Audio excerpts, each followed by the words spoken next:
So we hear a lot about the end of the world. I'm going to give 3 reasons why you don't have to be afraid of when Jesus returns. Number 1, when he comes, he will be king over the whole earth. So basically, instead of having a president, you will have King Jesus here ruling over the entire world. And there will be peace. His throne will be on the earth, physically set up. It's going to be amazing. Number 2, when he returns, all who have followed him will receive immortal bodies like him. That means no more pain, no more death, no more disease. Nothing could harm you. Number 3, if you are on his side, he says you will be a ruler with him.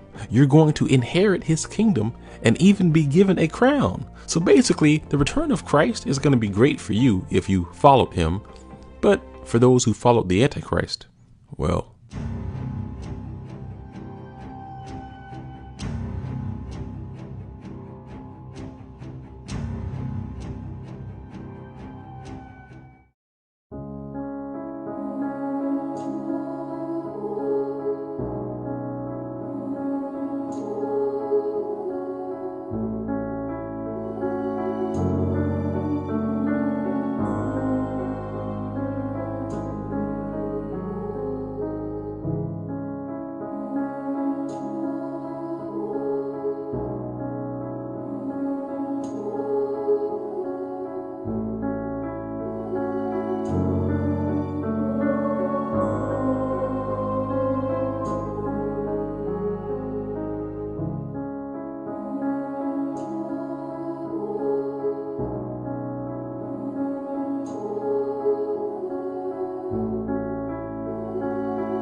this is Jaron with AOC Network, and that was a brief clip of a future episode we have planned. As you know, we normally have longer episodic videos, and we are working hard on the next episode. And before I talk about that, I want to cover something that we looked at in the previous little short clip that we shared a couple days ago. We looked at how Jesus said that there will be many things that will happen leading up to his return. There will be wars and rumors of wars. There will be pestilence. There will be famine. There will be many calamities that come against our world.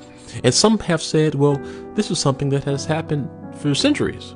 And you're right. And so that's why I think we really have to take note on how Christ says that the final thing that happens before his return is not really necessarily a war, not necessarily a disease. The final thing that brings his return with immediacy is when the gospel of the kingdom is proclaimed to all the earth. That's huge, because in our day and age, we are living in a time with the advancement of missions like never before, with the advancement of technology which can send out a message in a small time frame. We are very likely to reach, in our generation, the point of all nations hearing about the gospel of the kingdom. Now, it's also important to note that he says that the message that will be proclaimed worldwide is what? The message about the kingdom, the gospel of the kingdom. Why is that? Well, Jesus is a king. He's not a president. He's not a prime minister. He is a king. And if you study the way kings work, whenever a king enters a territory, it is protocol for a king to send forth messengers to announce their arrival. Even Jesus, before he first came onto the earth the first time, John the Baptist first came to let the region know the king is coming. And then Jesus came and his ministry began.